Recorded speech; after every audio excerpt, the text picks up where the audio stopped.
Muy buenos días, amados hermanos, Dios los bendiga. Salude a alguien que está cerca de usted, dele un buen Dios te bendiga. Qué bueno estar con nosotros en esta mañana. Amén. Asiento, hermanos, asiento. Qué bueno estar juntos, Y buenos días a todos los hermanos que están en sus hogares, viéndonos a través de las redes. Y quisiéramos decirle que no hay nada como estar juntos en familia. Amén. Y bien, amados hermanos, hoy día comenzamos una serie que posiblemente va a ser un poquito larga por el contenido. ¿Cómo viviremos en este tiempo? Y esta mañana vamos a tratar de ver lo que ya sabemos, pero verlo a la luz de la palabra de Dios. A partir de la próxima semana estaremos viendo temas que nos ayuden a explicar por qué estamos así y qué tenemos que hacer. Porque la situación que vivimos a nivel mundial es una situación crítica. Lo que vivimos en nuestro querido Perú es crítico. Lo que vive en nuestro Lima o nuestro Callao, lo que vivimos en el Callao, es crítico. Lo que vemos en los colegios, en los centros de estudios, en fin, en toda área, la situación no es nada fácil. Y nosotros como creyentes somos llamados a aprender a vivir en medio de cualquier tiempo que nos corresponda estar.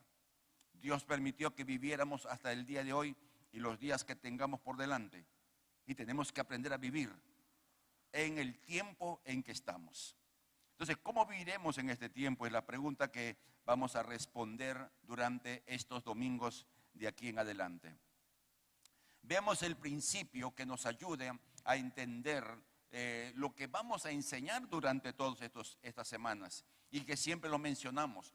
Los principios de Dios están por encima de la cultura y las circunstancias que estemos viviendo.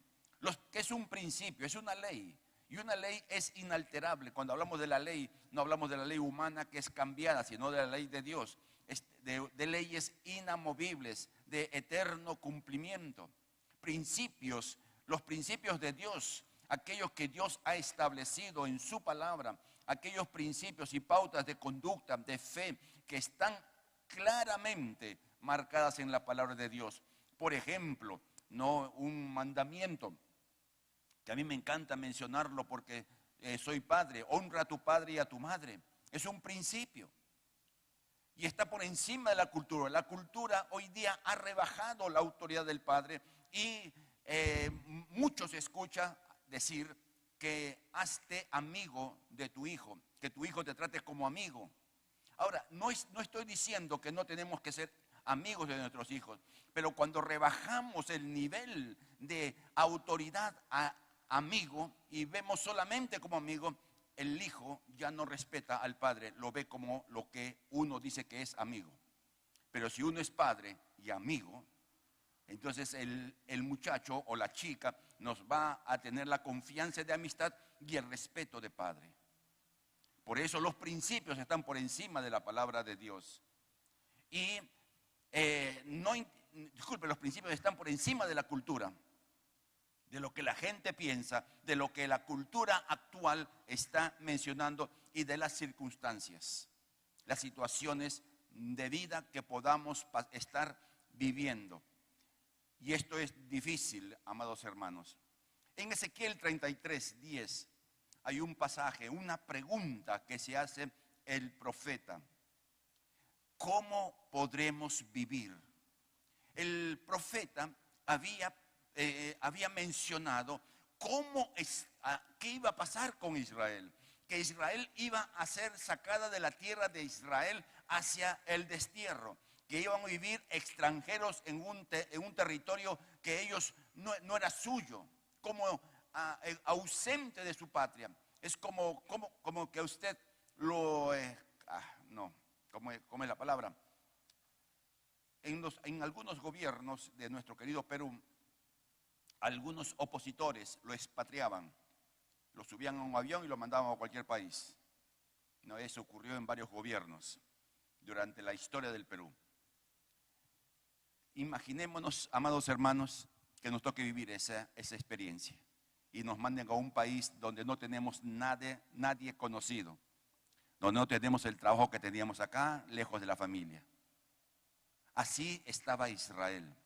Y la pregunta que se hace el profeta: ¿cómo viviremos en esta situación?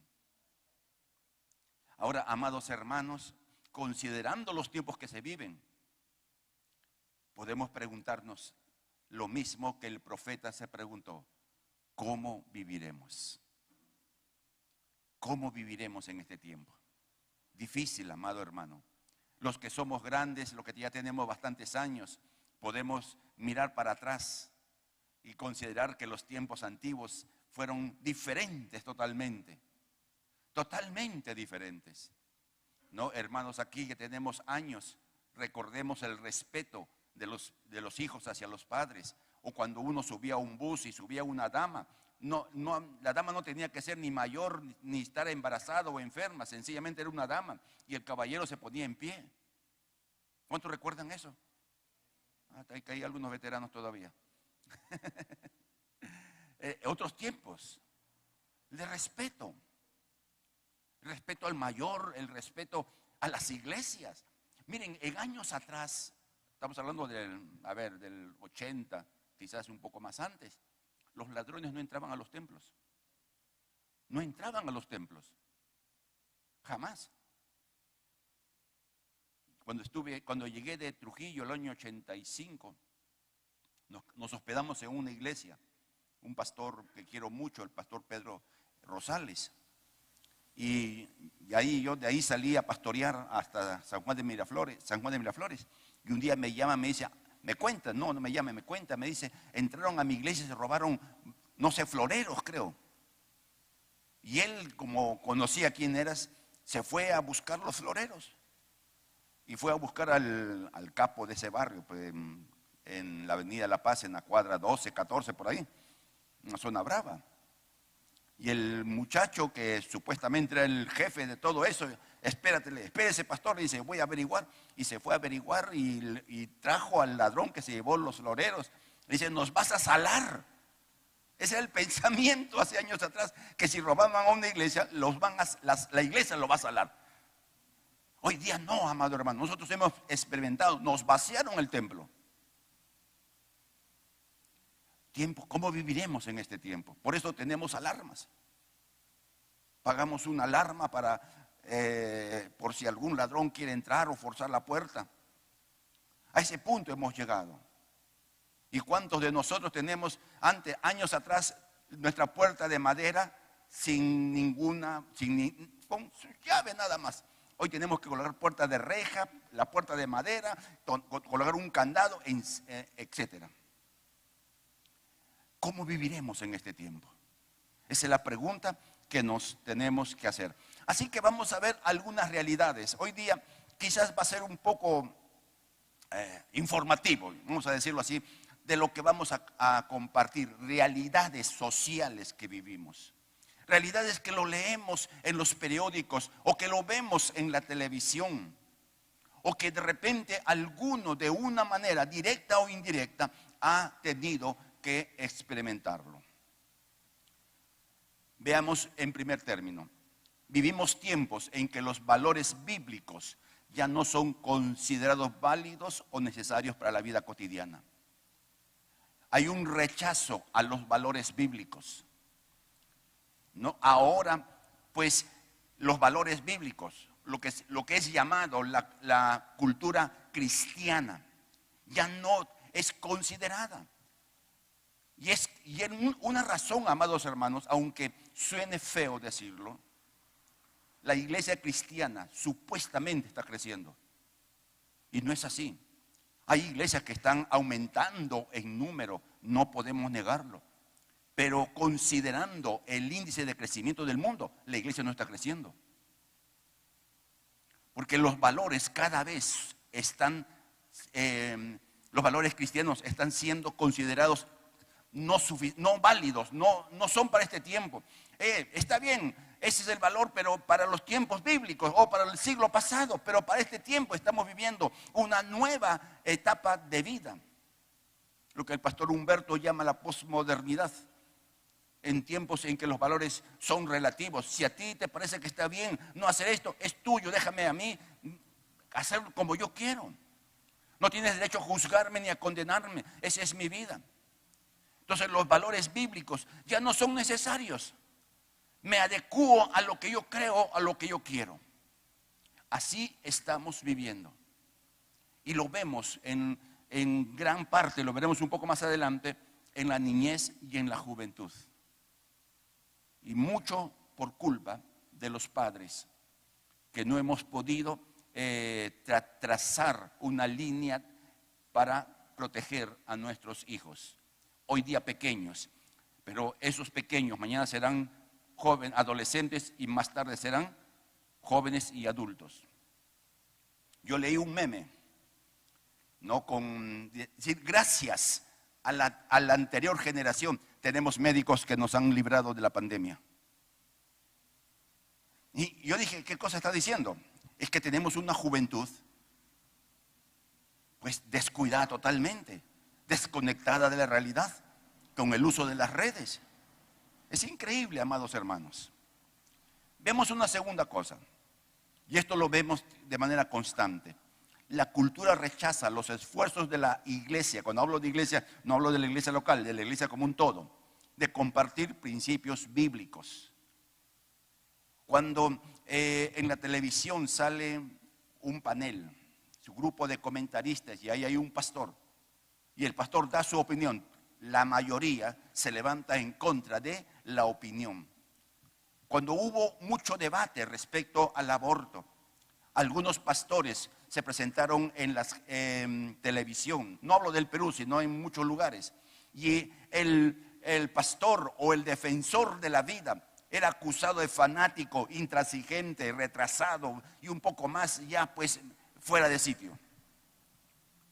¿Por qué, amados hermanos? Porque la cultura rechaza a la iglesia. Y uno se debe preguntar, ¿por qué la cultura rechaza a la iglesia y acepta cualquier tontería que alguien diga, pero rechaza a la iglesia, los principios de la iglesia? Porque quiera que no, amado hermano, la iglesia es llamada columna de la verdad.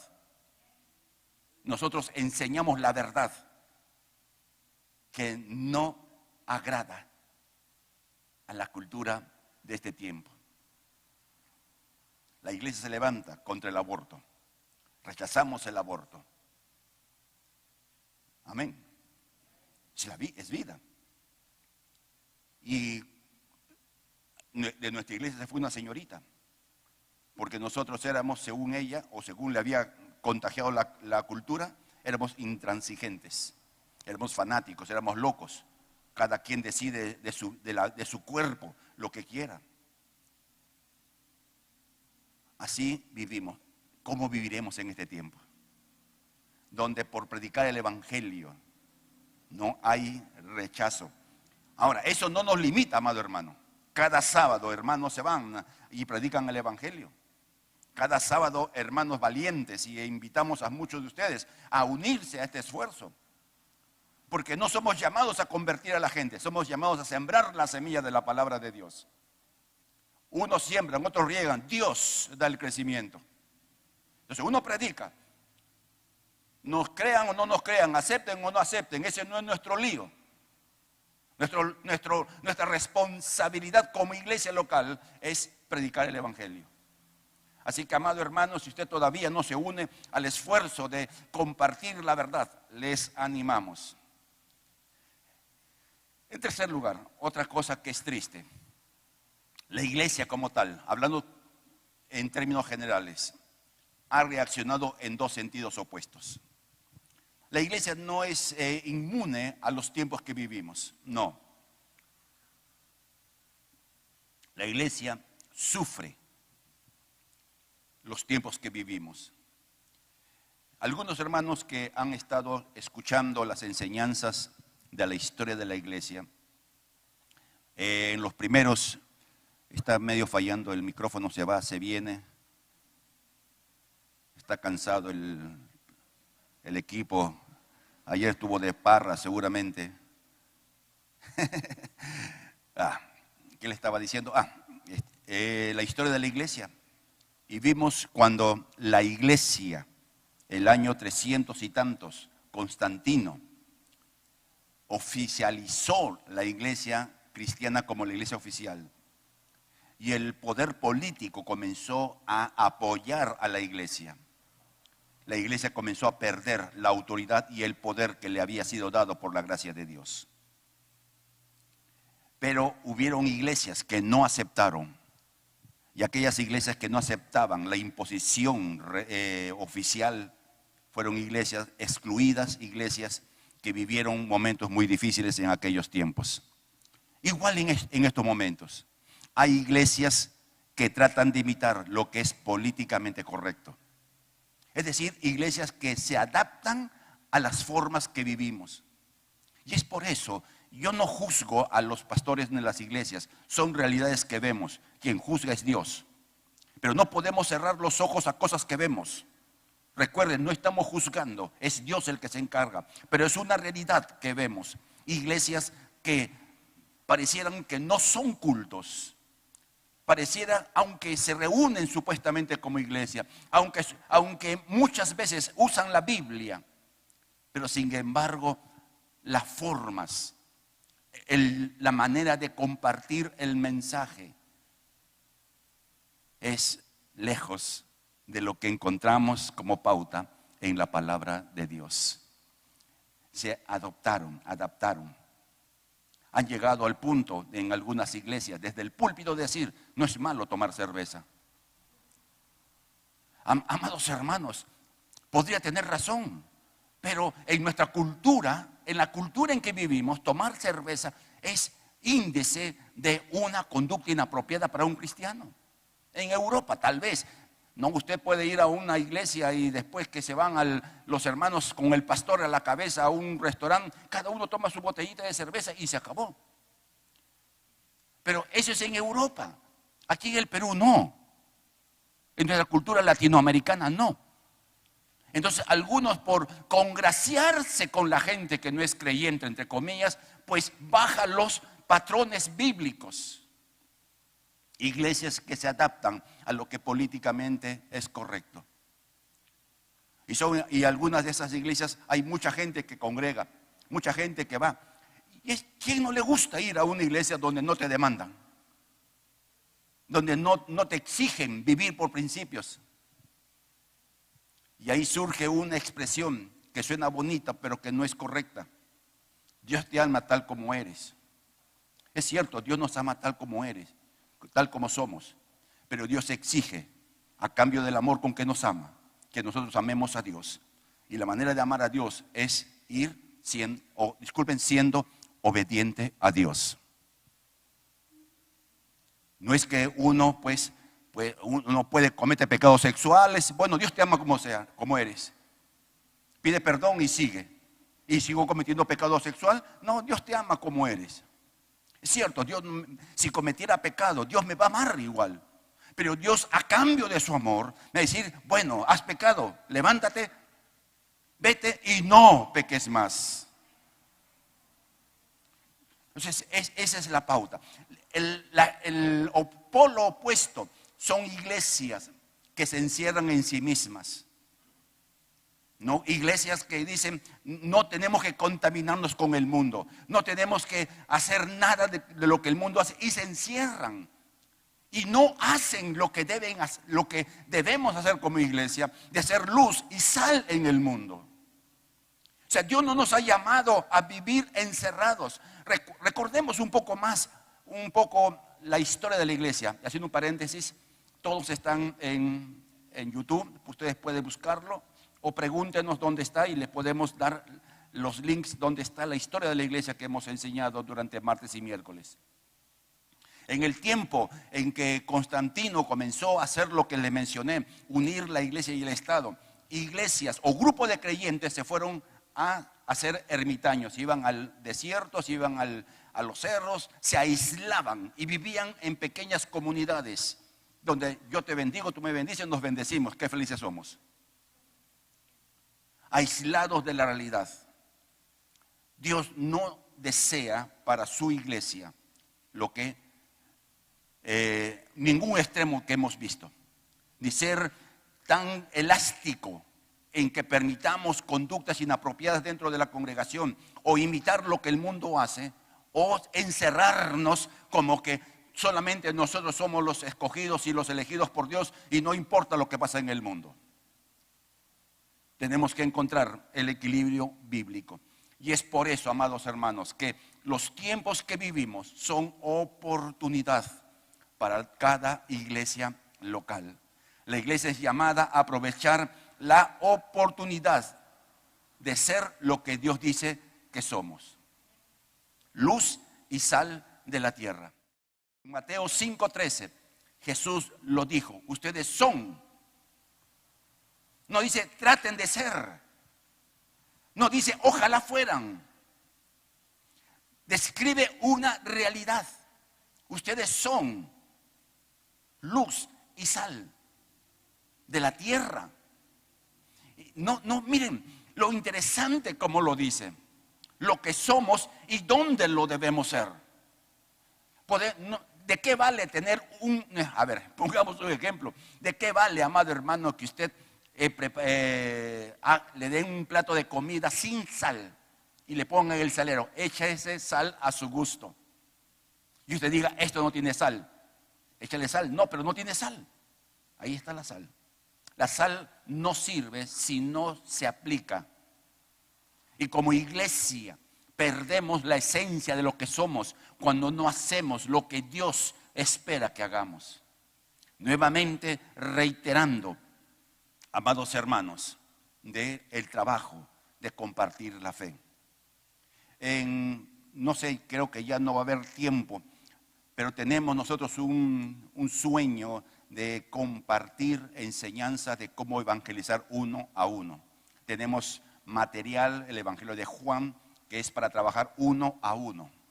Si usted a un amigo o a un compañero de trabajo, o a un vecino, o de repente a la persona que vende en el mercado, o el que está en la tienda de la esquina, usted le pueda evangelizar con el Evangelio de manera personal. No es que ya le prediquemos, sino que tratemos de llevar una relación con la persona. Esperamos en Dios.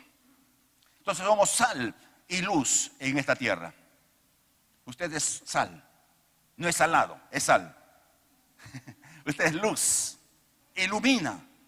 Eso es lo que se espera. Y deberíamos preguntarnos si realmente estamos dándole sabor, si estamos realmente iluminando. ¿Qué tiempos vivimos? Avancemos y veamos lo que dice Apocalipsis, capítulo 12, versículo 12. Estamos viviendo tiempos finales. El Apocalipsis 12 es una línea profética, y en esa línea profética se habla algo que nos interesa saber. Alégrense cielos y los que moran en ellos. Está hablando que todos los que están en el cielo y las personas que han partido se alegran. No, nuestra hermana Nora Cano, que estuvimos orando un buen tiempo por ella, ha fallecido, ha partido con el Señor, está descansando, recibiendo la honra por la vida que llevó. Ella se va a alegrar. Dice, alégrense en el cielo. Pero miren lo que sigue diciendo, hay de los moradores de la tierra. O sea, en el cielo hay alegría, pero en la tierra hay es decir, dolor, tristeza.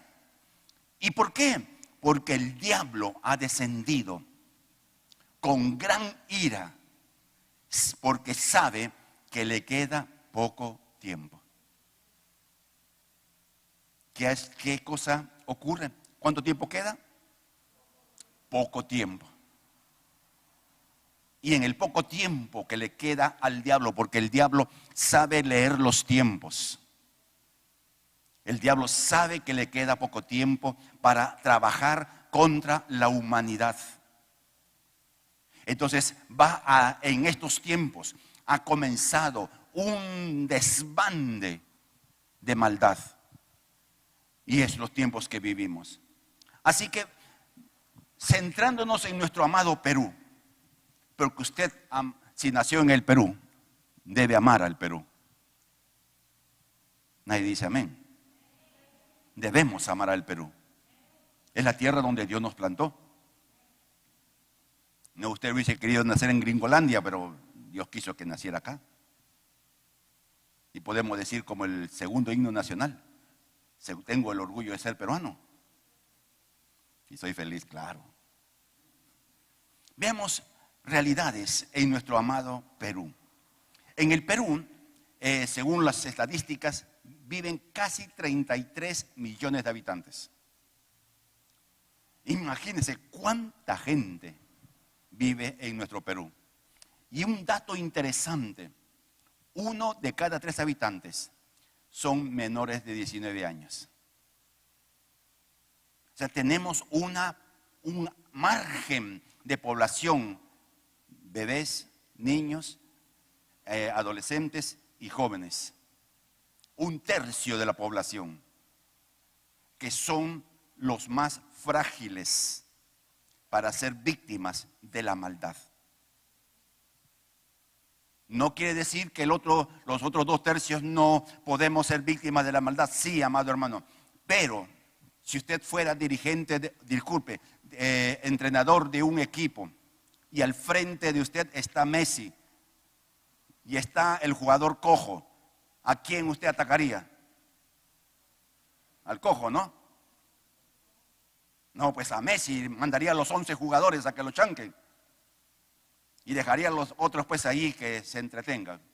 El diablo sabe el potencial de los niños, sabe el potencial de los infantes, sabe el potencial de un adolescente.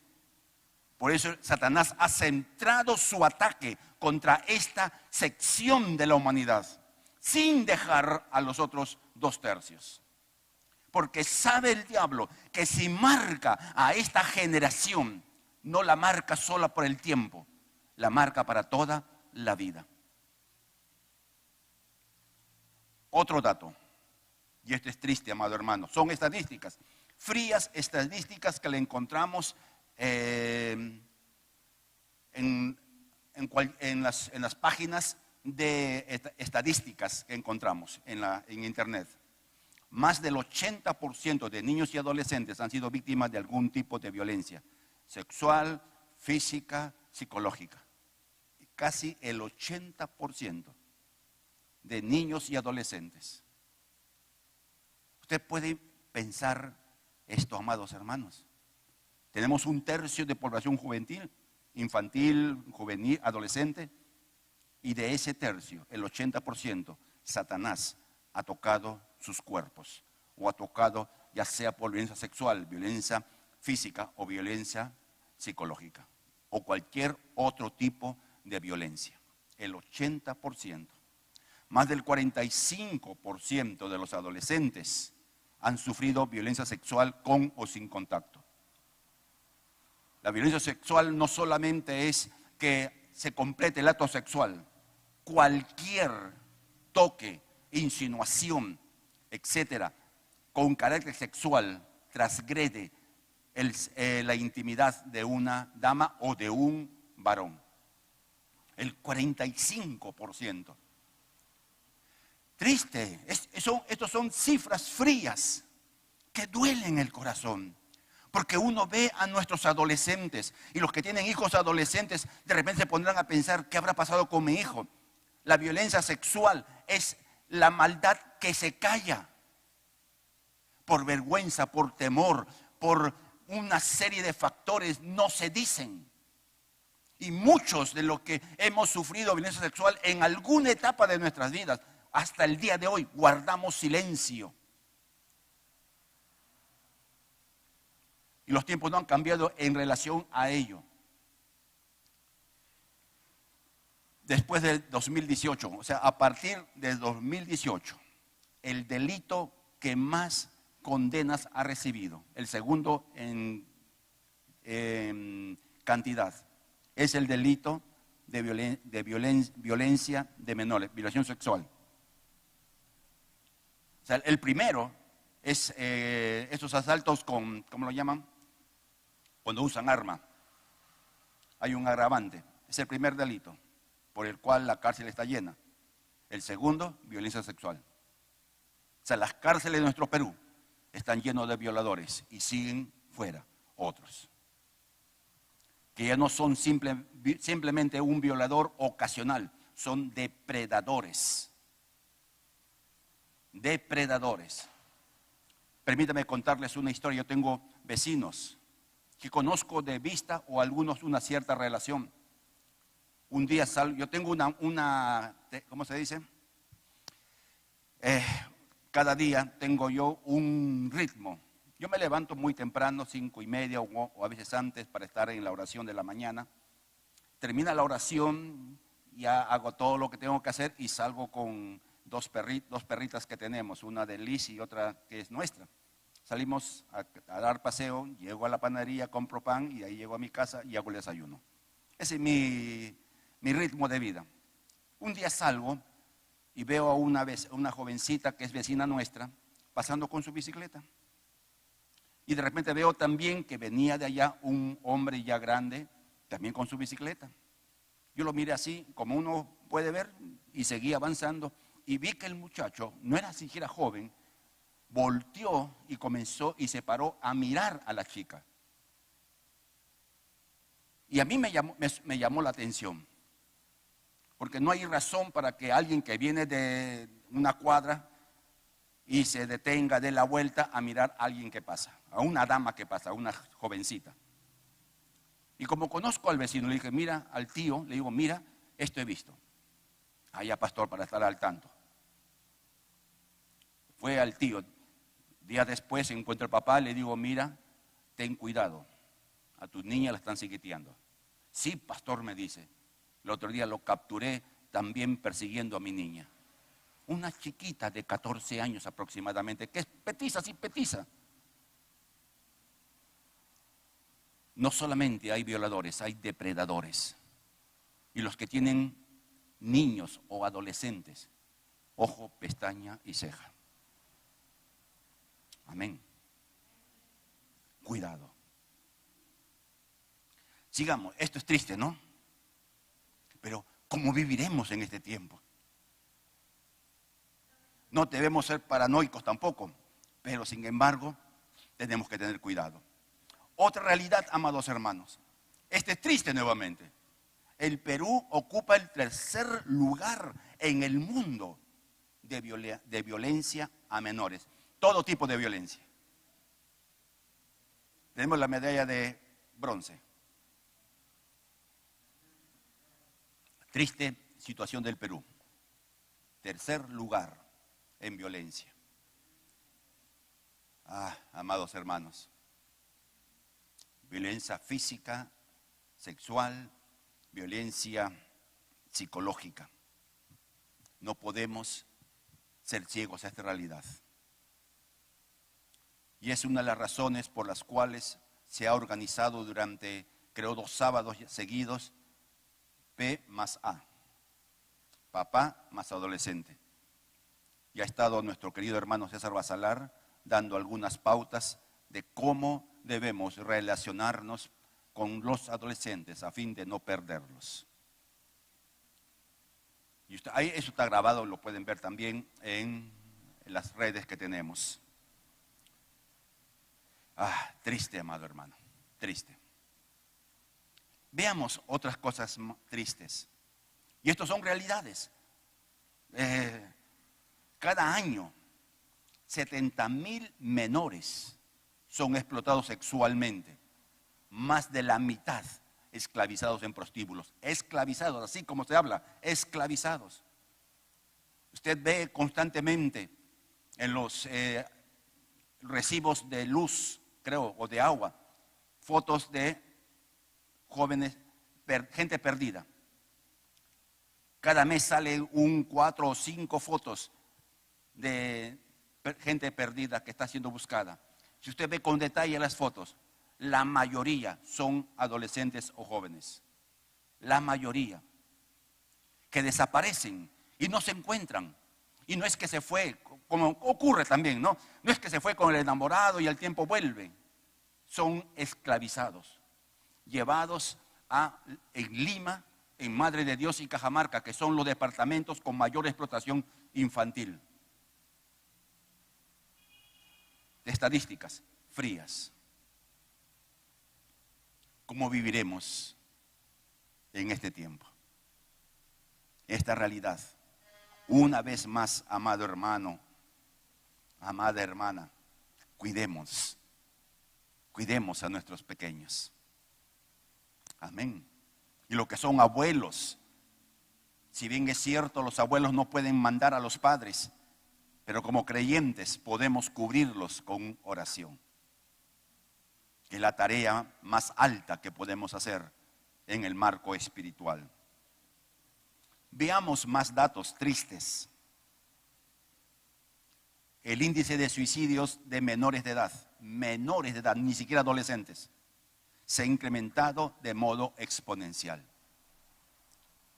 Cada año más niños se quitan la vida. Y de igual manera ocurre con adolescentes, pero el punto es los niños. ¿Cómo niños pueden atentar contra su propia vida? Qué terrible, ¿no?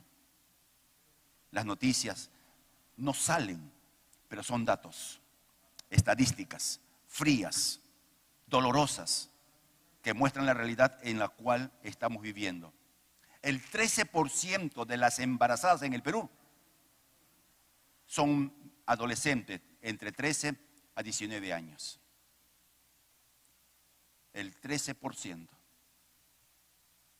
sea, tenemos una generación de muchachos y chicas que tienen la responsabilidad de ser padres o madres sin haber dejado de ser hijos o hijas. Y amado hermano, no son como los tiempos antiguos. Hace añazos atrás, si ocurría eso, era otro tiempo, otra situación.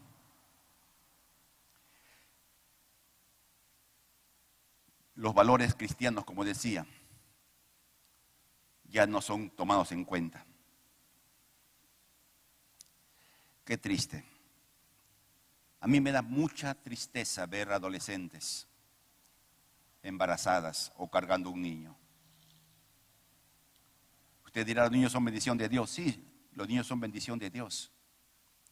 Pero en una muchachita o un muchachito que aún está estudiando, que no sabe lo que es trabajar para mantener un hogar, o que nunca ha trabajado, que su vida ha sido el colegio si estudiaba, o la vagancia, que hay muchos por ahí vagos que pues no hacen nada, ni para arriba ni para abajo, y ya son padres. Entonces, ¿quién carga la responsabilidad?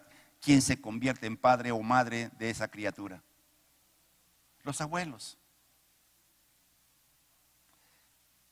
Yo conozco casos y casos, amados hermanos. Otro dato.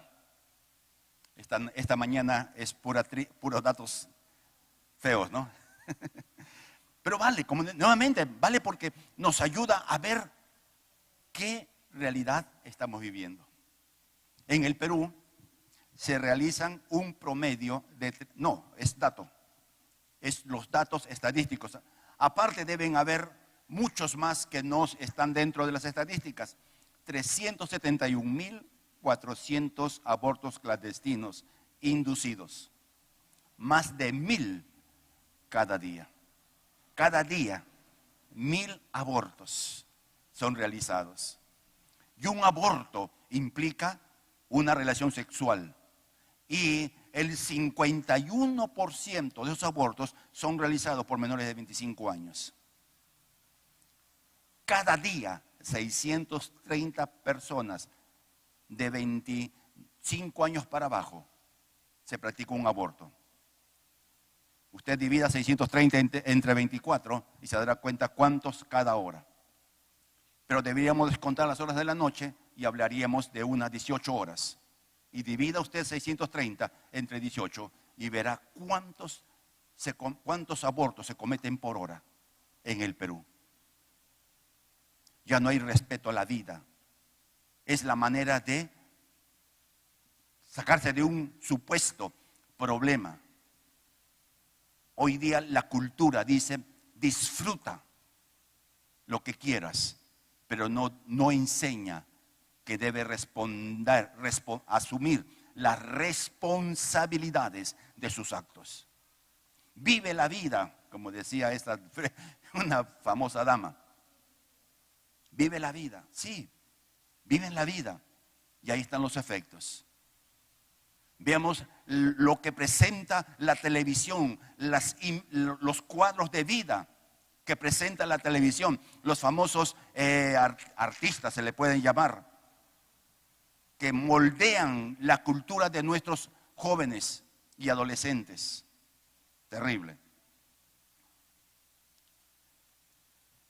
Veamos algo más. Podemos seguir sumando realidades dramáticas. La pornografía, una plaga peor que la pandemia, que ya no solamente es un asunto de jóvenes y adultos, aún los adolescentes hoy en día están mirando o participando activamente de la pornografía. No solamente de solteros, es de casados, no solamente es de hombres, es de mujeres. Se habla de cientos de páginas de pornografía que cada día se instalan en la red. Es increíble. La deserción escolar, una realidad, amados hermanos. No solamente en secundaria, en estudios superiores, universitarios, técnicos, etc. Hay razones, sí, podemos entender la razón económica, podemos entender el muchacho o la chica no quiere seguir estudiando porque tiene criterios inadecuados respecto al costo para triunfar en la vida en el nivel académico. Porque hay muchachos que asumen, no hablo muchachos o muchachas, que asumen que estudiar debe ser fácil. Y no es así, amado hermano. Si aquí hay alguno que ha podido avanzar en su carrera profesional, sabe que estudiar en la universidad o en un centro tecnológico no es fácil. No es fácil, es complicado. Pero esa es la cultura del menor costo, el menor esfuerzo. Encontramos padres que abandonan a sus hijos. Cada mañana hacemos una oración nosotros por los padres que hay que meterle juicio para que provean para sus hijos. Es algo que me enerva, mi amado hermano, padres que es tan fácil es hacer un hijo y no asumir la responsabilidad del mismo. El mal uso de las redes sociales, ese es un tema increíble, amado hermano. Podríamos hablar toda una mañana respecto a mal uso de las redes. El propósito de las redes, cualquier tipo de red social, abstraer de la realidad a quienes participan de ello. Ustedes han visto, espero que no sea su realidad, pero muchachos que pueden estar horas en las redes. Horas. Nosotros creo que todos usamos redes de una u otra manera. Un ratito miramos y mandamos un mensaje o recibimos un mensaje y se acabó. Pero hay chicos que pasan horas de horas allí. Entonces, horas que debieran ser dedicadas a algo productivo, se pierden. Podríamos hablar mucho de ello. Entonces, para ir terminando en esta mañana, la pregunta se repite: ¿cómo debiéramos vivir en este tiempo? Esa es la pregunta que nos hacemos. ¿Cómo debiéramos vivir en este tiempo? En el Salmo 11:3, en una versión Nueva Biblia Viviente, dice: la ley y el orden se han derrumbado. Eso es cierto, ¿no? Eso es cierto. Hoy día, tristemente, podemos ver que algunos funcionarios públicos que son puestos por el gobierno son gente con antecedentes pocos gratos. No, y eso es público, no se puede negar. La ley y el orden se derrumban. Se nos dice, ¿qué pueden hacer los justos? Es la pregunta que nos hacemos como Ibe Callao. ¿Qué podemos hacer nosotros? Es la pregunta que usted como padre o como madre debiera hacerse. ¿Qué debo hacer ante esta realidad que estamos viviendo? ¿Qué debemos hacer? ¿Qué podemos hacer? Entonces, ante esto, amado hermano, concluyamos con este pensamiento. La situación que vivimos no cambia la realidad de los principios dados por Dios. Estos principios marcan la pauta de qué es lo que tenemos que hacer. La palabra de Dios nos da la pauta. La palabra de Dios nos dice qué tenemos que hacer. Tenemos que parar, como dijo el profeta, párate en los caminos antiguos y pregunta qué camino debes andar y anda por él. Vivimos tiempos difíciles, amados hermanos. Queridos papás, queridas mamás, vivimos tiempos difíciles. La vida de su descendencia está en riesgo. A partir de la próxima semana estaremos viendo, desarrollando qué tenemos que hacer. Y lo primero que vamos a enseñar, amados hermanos, adelantando un poco, es la veracidad de la palabra de Dios. Vamos a tomar 1 o 2 semanas mostrando que la Biblia es lo que dice que es palabra de Dios, para que afirmar nuestra convicción de que lo que dice la Biblia es la absoluta verdad, independiente de lo que se diga, de lo que se piense o de los rechazos que sufre. A partir de la próxima semana les animamos a seguir en esta serie, como dije al comienzo, un poco larga, va a ser un poco larga, pero vale la pena, porque nos enseñará cómo vivir en este tiempo.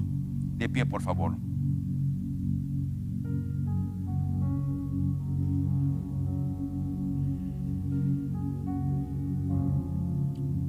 Hagamos una oración en este día. Amado Dios y Padre, queremos darte a ti el honor y toda la gloria. Eres Dios y Señor nuestro. Queremos bendecir tu nombre. Gracias, Padre, por ser Dios que abre nuestros ojos a las realidades en que estamos viviendo y nos das la oportunidad de ser luz y sal, comenzando desde nuestra casa, desde nuestra familia. Oramos, amado Dios, que la luz de la realidad que vivimos podamos reaccionar de manera correcta, afirmando nuestras convicciones, afirmando nuestra conducta basada en la verdad absoluta que está en la palabra que tú nos has dado. Oramos por cada hermano de esta casa, por aquellos que están afectados físicamente, para que tú extiendas tu mano sanadora. Oramos por los niños, por Matías, por Mateo, por Máximo, por ese niño que no tenemos su nombre y que ha nacido prematuro. Oramos por estos niños para que extiendas tu mano. Oramos por Lionel para que tú extiendas tu mano y los libres de la enfermedad que está agobiándolos y los sanes en el nombre de Jesús. Oramos por cada hijo tuyo para que la gracia sostenga. Sé el proveedor de cada mesa en esta semana que comenzamos y ayúdanos a vivir en este tiempo. Gracias, Padre, en el nombre de Jesús. Amén y amén. Dios los bendiga, amados hermanos. Pueden sentarse.